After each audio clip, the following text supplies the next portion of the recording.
முத்துக்கு நன்றி. என் குருமார்களுக்கு நன்றி, என் தாய் தகப்பனுக்கு நன்றி. நான் ஏன் நீ சொல்றேன்னு கேட்டீங்கன்னா, எனக்கு பேர் ஐயா சொன்னாரு அமிர்தமன் சொல்லி, செந்தூர்மன் சொல்லலாம், தேவாமிர்தம் சொல்லலாம். இது கண்டிப்பா தேவாமிர்தம். ஐயா சொன்னாங்க அடிக்கிறோம், இது வந்து தேவாமிர்தம். ஏன்னு கேட்டீங்கன்னா, இதுக்கு ரியலா பார்க்கறது நீங்க அன்னைக்கு நான் இதுக்கு முன்னாடி எப்படி இருக்குன்னு எனக்கு தெரியாது. ஏன் 97 கிலோ இருந்தேன். என்னோட வெயிட் 97 கிலோ. அதுக்கு முன்னாடி ஒரு சின்ன சொல்லிடுறாங்க. என்னோட பேர் முருகையும், மேட்டுப்பட்டு வர்றாங்க. என் மனைவிக்கு பாத்தீங்கன்னா கிட்டத்தட்ட ஒரு 28 வருஷமாங்க சுகர், பிரஷர். இதுல இருந்து பாத்தீங்கன்னா ஃபர்ஸ்ட் வந்து டெலிவரிங்க. டெலிவரி அப்போ ஃபர்ஸ்ட் டெலிவரி அப்போ வந்து அவங்க வாய்ப்பு கட்டாச்சுன்னு கேட்டீங்கன்னா பிரஷர் ஸ்டார்ட் ஆச்சு, ரெண்டாவது சுகர் ஸ்டார்ட் ஆச்சு. அந்த சுகர் இருந்து பாத்தீங்கன்னா என்னாச்சுன்னு கேட்டீங்கன்னா ஒவ்வொரு பிரச்சனையும் ஸ்டார்ட் ஆயிடுச்சு. கடைசியில பாத்தீங்கன்னா மனங்களை ரொம்ப பாதிச்சிருச்சுங்க. மாத்திரை மருந்து கிட்டத்தட்ட 28 வருஷம் எடுத்துட்டு இருக்கிறது. 28 வருஷம் மாத்திரை மருந்து எடுத்தது என்னச்சுன்னு கேட்டீங்கன்னா அவருக்கு கர்ப்பப்பையில வந்து சுகர் ஆயிடுச்சுங்க. சுகர் வந்து என்ன சொல்லுன்னு கேட்டீங்கன்னா ரொம்ப டயர்ட் ஆயிட்டாங்க. ரொம்ப வந்து ஒரு டம்ளர் கூட எடுக்க முடியாது. அந்த அளவுக்கு வந்து சம்சாரம் வந்து ரொம்ப பாத்தீங்கன்னா ரொம்ப உடஞ்சு போயிட்டாங்க. ஆள் மெலிஞ்சிட்டாங்க. கண்ணு பாத்தீங்கன்னா கருவரமாயிடுச்சு, கருப்பாயிடுச்சு, முடியெல்லாம் கொட்டிடுச்சு. கடைசியில் பாத்தீங்கன்னா ஒரு டம்ளர் கூட தூக்க முடியாது. நைட் எல்லாம் படம் தூங்கிட்டு இருப்பாங்க. வீட்டு பக்கத்துல எல்லாம் தூங்கிட்டு இருப்பாங்க. என் வயசு போனா கட்டில் எடுத்து போட்டு வெளியில வந்து கட்டில் எடுத்து போட்டு படுத்து வைப்பாங்க. தூங்க மாட்டாங்க. என்னோட பிசினஸ் ஓன் பிசினஸ் என்னன்னு கேட்டீங்கன்னா வெஜிடபிள் பிசினஸ். நான் சந்தைக்கு போயிட்டு இருக்கேன், உலக போயிட்டு இருக்கிறேன். அப்ப என்னோட பழக்கம் என்னன்னு கேட்டீங்கன்னா நான் ஒரு 3:30 மணி 4 மணிக்கு எழுந்துச்சு போய் வேட்டாக்கு போக முடியும். அந்த சூழ்நிலை பாத்தீங்கன்னா நான் வெளியே வருவேன். வெளியே வந்து பார்க்கும்போது என் சம்சாரம் உட்காந்துருக்கும். காலை நீட்டி கட்டி உட்காந்துருக்கும். உட்காந்துருந்து தெரியுமான்னு கேட்டீங்கன்னா ஏமா உட்காண்டேன் அப்படின்னு கேட்டு ரொம்ப நாள் கேட்பேன். தூக்கம் வரல, நான் என்ன பண்ணுவேன், ஊர்ல இருக்கிறவங்க எல்லாம் தூங்குறாங்க, என்னால தூங்க முடியல, தூக்கம் வரல. ஏன்னு கேட்டீங்கன்னா பக்கத்துல பக்கிட்டு இருக்கும், கால் மேல தண்ணி ஊத்திட்டே இருப்பான். கால் எரிச்சு சுகர் வந்தா 1000 நோய்க்கு சமம். ஒரு நோய் 2 நோய் வரைக்கும் 1000 நோய்க்கு சமம். ஃபர்ஸ்ட் வந்து பிரஷர், ரெண்டாவது சுகர், இடுப்பு வலி, கால் வலி, கை வலி எல்லாமே எங்க முடி கொட்டுச்சு. கண்ணு பாத்தீங்கன்னா கண்ணு போட எல்லாம் கொஞ்சம் ரொம்ப இதாயிடுச்சு, டிம் ஆயிடுச்சு. அப்புறம் டம்ளர் கூட தூக்க முடியல. சரியா சாப்பிட மாட்டாங்க, தூங்க மாட்டாங்க. முடிஞ்ச அளவுக்கு டிவி வந்து ஒரு 1 மணி வரைக்கும் 12 மணி வரைக்கும் டிவி பார்ப்பாங்க. அப்புறம் வெளியே வந்து உட்காந்து முடியாம காலேஜுக்கு இதே மாதிரி தண்ணி ஊற்றிட்டு இதே மாதிரி இருந்தாங்க. அப்புறம் என்னதான் தீர்வுன்னு சொல்லிங்க, நான் எனக்கு வந்து நாட்டு மருந்துல கொஞ்சம் எனக்கு ரொம்ப வந்து ஈடுபாடு. அப்போ எல்லாமே கொடுத்துங்க. இந்த அருகம்புல், அப்புறம் கருஞ்சீரகம், இந்த மாதிரி இதெல்லாம் ரொம்ப நாளா கொடுத்துட்டு சாப்பிட்டு இருந்தாங்க. இதுல சரியாகுமா ஒரு தேடல் இருந்துட்டே இருந்தது. அப்ப பாத்தீங்கன்னா சரியாகல. ஒரு ஸ்டேஜுக்கு மேல எனக்கு 57 வயசு, என் ஒய்ஃபுக்கு வந்து 56 வயசு. அவங்க என்ன பண்ணாங்க, சரி இதுக்கு மேல என்ன பண்றது, இது கொடுத்தா ஏதாவது கிட்னியில வந்து கணவனால பாதிச்சிருக்கிறதுனால நான் எதுவுமே வந்து டாக்டர் தான் அவ்வளவு சீக்கிரம் போக கிடையாது. அப்புறம் வீட்டு மாதிரி என்ன பண்ண கேட்டேன், ஒரு 4 வருஷத்துக்கு முன்னாடி அப்ப டாக்டர் போய் போக வேண்டிய சுச்சுவேஷன் இந்த மாதிரி இருக்கிறாங்க சொல்லி டாக்டர் போனேன். மேற்பேப்பர் டாக்டர் போய் என்னாச்சுன்னு கேட்டீங்கன்னா அவர் மாத்திரை மருந்து டேப்லெட் 4 வருஷமா கொடுத்தாரு. நான் போகும்போது கிட்டத்தட்ட 280 இருந்து சுகர். இந்த 4 வருஷமா கொடுத்த சுகர்ல அவங்களுக்கு இருந்து சுகர் எவ்வளவு தெரியுங்களா, மறுபடியும் 450 சுகருங்க. 450 சுகர் தான் அவங்களுக்கு அந்த பாடுபடுச்சு. காலேஜ்ல இருந்து எல்லாமே வருது. அதுக்கு முன்னாடியே ஒரு ஆளுக்கு இருந்தாங்க. டாக்டர் போய் டேப்லெட் எடுத்த உடனே வந்துச்சு பிரச்சனை. அப்ப இந்த பிரச்சனையில இருந்து என்ன பண்றதுன்னு தெரியல. அப்போ போய் டெஸ்ட் பண்ண சொன்னாங்க. டெஸ்ட் பண்ணும்போது கர்ப்பப்பையில வந்து சுகர் ஆயிடுச்சு. அடுத்தது கிட்னி சுகர். அப்புறம் நான் டாக்டர் கேட்ட போய், சார் அந்த மாதிரி வந்து நாங்க 250 சுகர் இருந்தது, இப்ப 450 வந்து சுகர், என்ன சார் பண்றது? நாங்க வந்து எதுக்கு வேண்டி வந்தோம், உங்கள்கிட்ட சுகர் நல்லா வந்தோம், நல்லா வேண்டா கரெக்டா நார்மலாக வந்தோம். பாத்தீங்கன்னா நார்மலா இல்ல, இது என்ன சார் பண்றது அப்படின்னா. அப்புறம் நான் கொஞ்சம் ஃபைட் பண்ண மாதிரியே கேட்டாங்க. இப்ப கர்ப்பப்பையில சுகர் இருக்கிறீங்க, அடுத்தது லிவர், இது கிட்னி போகுமா, அதுக்கு அடுத்தது என்ன ஆகுங்க, அவங்க நிலைமை என்ன ஆகுன்னு கேட்டேன். அவரு நீங்க வந்து நான் கொடுத்ததுல கரெக்டா கொடுத்தேன், நீங்க வந்து கட்டுப்பாடு இல்லை, ஒரே வார்த்தை முடிச்சிட்டாரு. எனக்கு வந்து என்னன்னு கேட்டீங்கன்னா, அவர் 28 வருஷம் மனைவி பார்த்திருக்கிறேன். எல்லாருக்கும் வந்து அவங்க மனைவி வந்து 2 கண்ணு மாதிரி தான். எனக்கு உயிர் கண்ணு, இதுதான் உண்மை. என் சம்சாரத்துக்கு நிறைய செலவு பண்ணிட்டாங்க. பார்க்காத டாக்டர் கிடையாது. இதே ஒன் கேர்ல பார்த்திருக்கிறேன், பெரிய ஹாஸ்பிட்டல் எல்லாமே பார்த்திருக்கிறேன், எங்கேயுமே போய் சரியா இல்லை. கடைசியில பார்த்தேன்னு கேட்டீங்கன்னா ஒரு சின்ன ஆப்பர்ச்சுனிட்டி மாதிரி வீட்டுக்குள்ளே வந்து என் மச்சன மகன் இருக்கான். அவன் வந்து என்கிட்ட வந்து ஒரு நாள் வந்து என்னென்ன தெரியலீங்க, திருப்பூர் ஒருத்தர் வந்து கொடுத்துட்டு இருக்காங்க, அது என்னன்னு தெரியல, 7 சக்கராசி மாத்திரம் அடிச்சா போடுங்கிறாங்க, 7 சக்கராசிக்கிறாங்க, அதை அடிச்சா சுகரெல்லாம் நல்லாயிடும். இது என்ன அதிசயமா இருக்குது? ஏப்ப நான் இத்தனை வருஷம் இத்தனை டாக்டர் போயிட்டு இருக்கிறேன், 7 சக்கராசி கிடைச்சா சுகர் யாருக்கும் சரியாகுமான்னு கேட்டேன். ஆமாங்க சரியாகுது. எனக்கு நம்பிக்கை ஏற்கனவே இந்த நம்பிக்கை. ஏன்னா ஊசி கிடையாது, மாத்திரை கிடையாது, மருந்து கிடையாது. சரி பண்ணி பாப்பா அப்படின்னு சொல்லி வர சொல்லிங்க. அவர் செந்தில் சொல்லி கூப்பிட்டு வந்தார். அவர் வந்தாருங்க. அவர் வந்து எல்லாமே சொல்லி கொடுத்தாரு. கொடுத்து எங்க வீட்டுல கொடுத்தோன்னே எடுத்துட்டு கிட்ட எடுத்து 32,500 ரூபாய் கொடுத்து கிட்ட எடுத்து பாத்தீங்கன்னா கிட்டத்தட்ட ஒரு 8 நாளுங்க.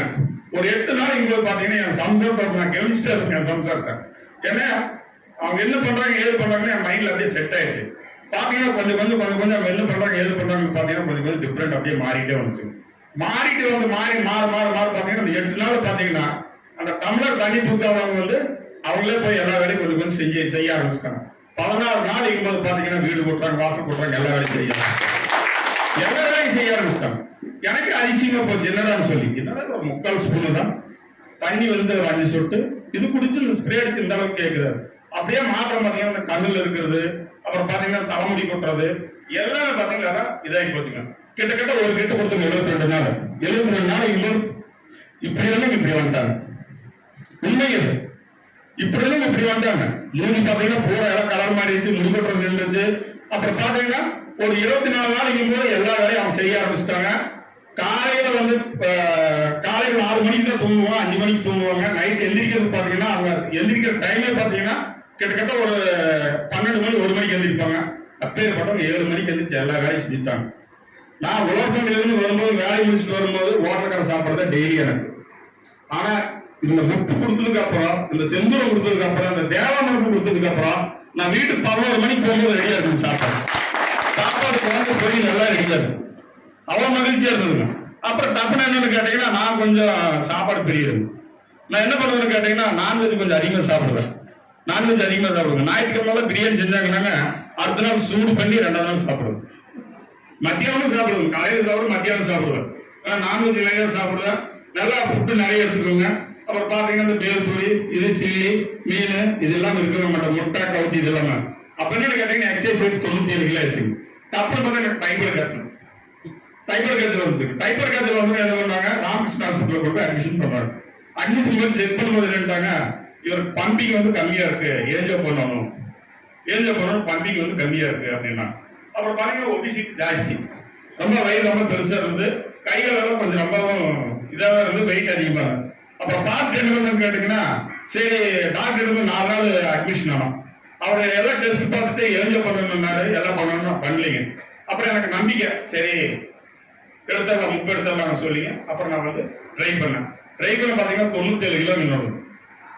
97 கிலோ இருந்துங்க. இப்ப பாத்தீங்கன்னா 78 கிலோ இருக்கிறேன். 78 கிலோ இதோட சுகர் ஆப்டர் இருக்கு, அதை பாருங்க. அந்த மாதிரி இருந்துச்சுங்க. அப்ப இதுல இருந்து நான் வெளியே வந்தேன். நான் வெளியே வந்ததுக்கு அப்புறம் என்ன பண்ணணும்னு கேட்டீங்கன்னா, சரி நான் எல்லாமே எனக்கு பாத்தீங்கன்னா ஒரு வீடுக்கு 4-5 வீடு இருக்கு, நான் சம்பாதிச்சது, தோட்டம் இருக்கு, எல்லாமே இருக்கு. சரி காசு பணம் ஒரு முக்கியம் கிடையாது. நம்மளுக்கு நம்ம குடும்பம் நைட்டு முதல்ல நம்ம கஷ்டப்பட்டோம். நம்ம எவ்வளவு நைட் சம்சாரத்தை பார்த்து எவ்வளவு வேதனை போட்டிருக்கோம். இதே மாதிரி ஒவ்வொரு ஆன்மகளும், ஒவ்வொரு தங்கை தாய் வந்திருக்கிறாங்க, இங்க சிங்க பெண்மணி வந்திருக்காங்க. இவங்களும் அதே மாதிரி அவங்க கணவன் குழந்தைய இந்த மாதிரி இதுல எவ்வளவு ஜனம் வந்து கஷ்டப்பட்டிருப்பாங்க, எவ்வளவு கஷ்டப்பட்டிருப்பாங்க. அப்ப இவங்க எல்லாம் வெளியே கொண்டு வரணும். ஒரே ஒரு தீர்வு கேட்டீங்கன்னா நம்ம இதுல வந்து எடுக்கணும், முப்பெடுக்கணும், இது 4 பேருக்கு சொல்லணும்னு சொன்னாங்க. ஐயா சொன்னாரு, நம்ம செல்லத்துறை ஐயா, உண்மை ரொம்ப நன்றி ஐயா.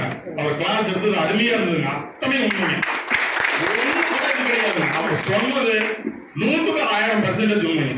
இது எடுத்தவங்களுக்கு தான் அந்த ஒரு உணர்வுபூர்வமா சொல்ல முடியும். எடுத்தவங்க வந்து இந்த முப்பெடுத்தவங்க வந்து கட்டாயமா சொல்றேன், இங்கிருந்து யாரும் பேச மாட்டாங்க, இங்கிருந்து பேசுவாங்க.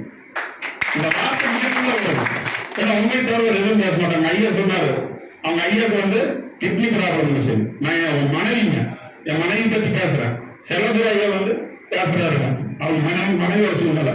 இந்த மாதிரி நான் ஒவ்வொருத்தரும் இங்க வந்து நின்று பேசணும்னா அவங்க ரிசல்ட் எடுத்து அவங்க வீட்டுல இருந்தது வந்து சால்வ் ஆகி பிரச்சனையெல்லாம் முடிஞ்சு, அதே மாதிரி பாத்தீங்கன்னா இந்த சமுதாயத்தையே வந்து கிளியர் பண்ணணுங்கிற ஒரு நல்ல எண்ணத்தில் இருக்கிறவங்க கண்டிப்பா முற்பெடுப்பாங்க. இதுல வந்து இணைவாங்க. கண்டிப்பா 4 பேருக்கு சொல்லுங்க, அக்கம் பக்கத்துக்கு எல்லாத்துக்கும் சொல்லுங்க. எத்தனையோ நோய் இருக்கு, 4448 நோய்ங்க எதுவும் பாத்தீங்கன்னா எல்லாமே வந்து தேவாமிர்தம் உள்ள போச்சுன்னா எல்லாமே தவிடு முடியாது, எல்லாமே ஆரோக்கியமா இருக்கலாம், நோயற்ற சமுதாயத்தை பார்க்கலாம். இந்த மாதிரி பாத்தீங்கன்னா நிறைய இருக்கு, நிறைய ஹிஸ்டரி இருக்கு. நான் பாத்தீங்கன்னா இப்ப மேட்டுப்பாளையத்துல கொடுத்தேன் ஒருத்தர் பாத்தீங்கன்னா சொரியாசிஸ் எங்க பார்த்திருக்கோம், நம்ம காலையில பார்த்திருக்கோம். பேசலிங்க மூஞ்சிக்கு வந்து சொரியாசிஸ் மூஞ்சியில எப்படின்னு கேட்டீங்கன்னா பார்க்கவே முடியாதுங்க, மூஞ்சி பார்க்க முடியாது. பூரா அவ்வளவு கருப்பு மூஞ்சி, மாநாடுமா இருந்தா பூரா கருப்பாயிடுச்சு. பூரா பாத்தீங்கன்னா மூஞ்சி யார் பார்த்தா தலை குத்திக்குவாரு. 15 வருஷங்க சுகர் அவருக்கு, 8 வருஷமா டேப்லெட் எடுத்தாலும் அந்த டேப்லெட்டோட பவர்ல வந்து அவருக்கு என்ன கேட்டீங்கன்னா அந்த மாதிரி ரியாக்ஷன் ஆகி தோல் பூரா இதாகி அவருக்கு இதாயிடுச்சு. நான் கொண்டு போய் கொடுத்துங்க, கிட்டத்தட்ட 1 மாசம் கூட இல்லைங்க. ஃபர்ஸ்ட் வாரம், செகண்ட் வாரம், 5வது வாரம் இங்க வந்து பாத்தீங்கன்னா 4வது இருந்து வெளியிட்டார். கிளியர் ஆயிடுச்சு, அந்த அளவுக்கு கிளியரா இருக்காரு. இந்த மாதிரி பாத்தீங்கன்னா ஏகப்பட்ட ரிசல்ட்டுங்க. Sugar, pressure, cancer, stroke, heart problem, varicose, ஆணிக்கால், கர்ப்பப்பை கட்டி, நீர் கட்டி, பெண்களுக்கு வந்து சொன்னாங்க ஃபேடு, இதெல்லாம் எடுத்து கொடுங்க. தாய்மார்களை காப்பாற்றலாம், எப்படிங்க நம்ம சகோதரரை காப்பாற்றலாம், நம்ம சமுதாயத்தை காப்பாற்றலாம். இந்த வாய்ப்பு அனைத்த அனைவருக்கும் நன்றி தெரிவித்து, என் குருமார்களுக்கு அனைவருக்கும் நன்றி தெரிவித்து, செலவு ஐயாவுக்கும் எங்களது டீம் தாமரை அவர்களுக்கும் லோகை அவர்களுக்கும் அனைவருக்கும் நன்றி தெரிவித்துக் கொண்டு, ஐயா கண்டிப்பா சொல்லுங்க, கட்டாயம் வந்து எடுங்க. ஐயா சொன்ன மாதிரி விலையை பார்க்காதீங்க, உயிரை பாருங்க. உயிரன் சொல்லுவீங்க, உயிரன் சொன்னா பணம் வருங்க, பணம் வரும். இந்த பக்கம் பணம், இந்த பக்கம் உயிர். அப்ப உயிரன் சொல்லுவீங்க, உயிரன் சொன்னா பணத்தை வந்து சம்பாதிச்சிடலாம். உயிருக்கு பணத்தை நிறைய இருக்குன்னா உயிர் போக போக பணம் தாங்க ஒண்ணு இல்லாம போயிடும். அதனால தயவுசெய்து பணத்தை வந்து யாரும் வேஸ்ட் பண்ணாதீங்க, கட்டாயம்